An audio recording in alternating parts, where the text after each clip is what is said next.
Hey everybody, it's Wayne Cavadi. I'm here with Robert Frey of D2Baseball.com, and we are heading into the first elimination game of the tournament, which means we've seen every team play once.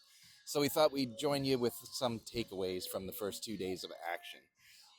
Robert, obviously, the first game we saw was the Bears bomb squad make some history against East Stroudsburg, who's just about ready to play and warming up right behind us right now. What do you think about that game?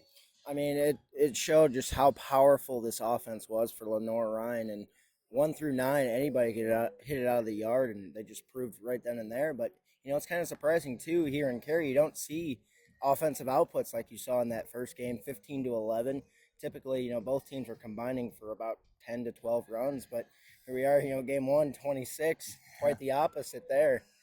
Yeah, and the thing for me that I saw there was the pitching has to get a little bit stronger because right now that was okay, but when you get into the Central Missouris and the Tampas and the teams that are experienced playing in this environment where runs don't come like that, you're going to need a little bit tougher pitching. But to your point, they showed they could hit, especially against that East Stroudsburg bullpen, which you told me what was a 1.08 ERA. Yep. So going into the tournament, they had a 1.08 ERA through 25 innings in the postseason. So Yeah, that's tough to beat, but Lenore Ryan showed that they can do it.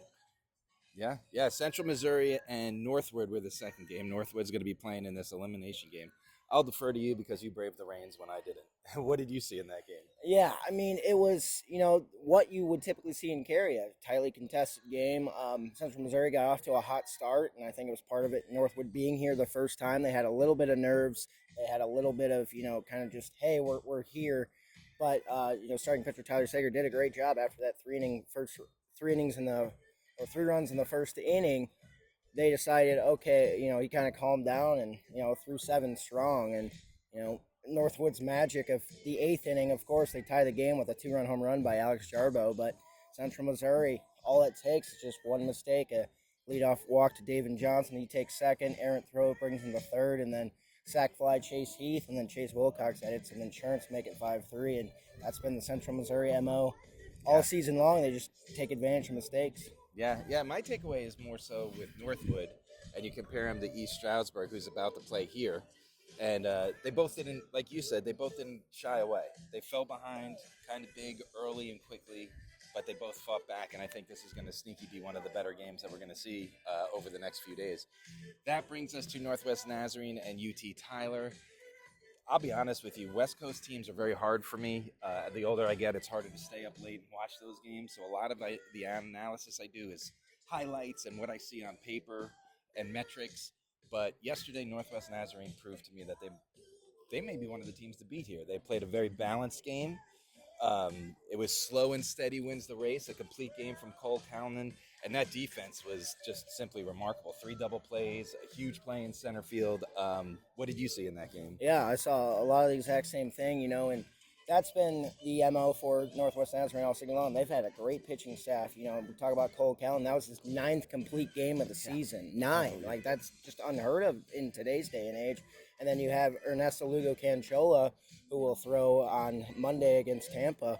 Another guy, between those two, they're 28-2 this season. They both have undefeated records, but just unbelievable. But what also I saw, yeah, like we also figured out that they're not in the top 50 in fielding percentage, but that can show that like fielding percentage can be a little misleading, and it showed there. Like, they had a lot of great defensive plays, and part of their mo offensively. Talking to Joe Schaefer in the post game press conference, I saw that it was like they like those close games because they know that they can control that and Yep. say play for that extra run, because each extra run makes it that much harder for the other team to come back, and they certainly proved it there.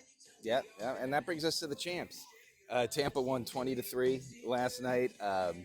They're here on business. They were the number 1 seed playing a number 8 seed, whose first time it is in Cary. An undisciplined, not well coached team could have taken that, like played 50%, but that's not a Joe Urso way. And we saw they came. Everyone in the starting lineup had a hit. Everyone in the starting lineup scored a run. 6 of them had an RBI. I mean, what did you see? I mean, like I said, like you said, they're on business here. I know Urso's definitely trying for that national championship number 10. to claim that crown of most national championships in D2 baseball history.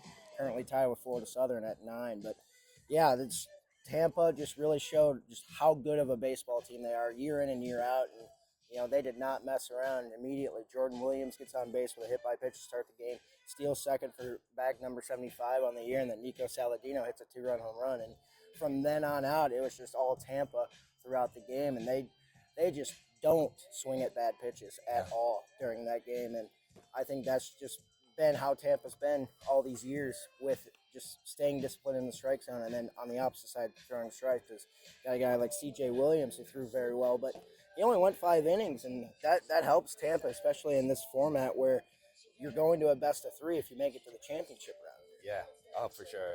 And just adding on, they didn't take their the pedal off the metal. They fought the whole way. They put up 20 runs, which was the Cary record. And remember, Cary became the host 15 tournaments ago, so that's quite a record to set, especially when we had an 18-1 game just last year. So. We touched on it with Lenore Ryan, but we're seeing a lot more home runs than we ever have this year.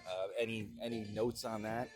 Yeah, I mean, nothing that I know of in terms of the actual number of home runs in a tournament here in Cary, but I would not be surprised to say, like, through the first 4 games, that's probably the most home runs we've seen throughout this tournament so far. Yeah, and they've been tanks. Like 80% of them are over 400 yards. They all have an exit velocity over 100. Like, these guys are hitting the ball. So hopefully we brave rains today. We're going to see an elimination game right here in just a little bit. And then we have Central Missouri and Lenore Ryan tonight. Robert, thanks for joining me. Thanks for having me, Wayne.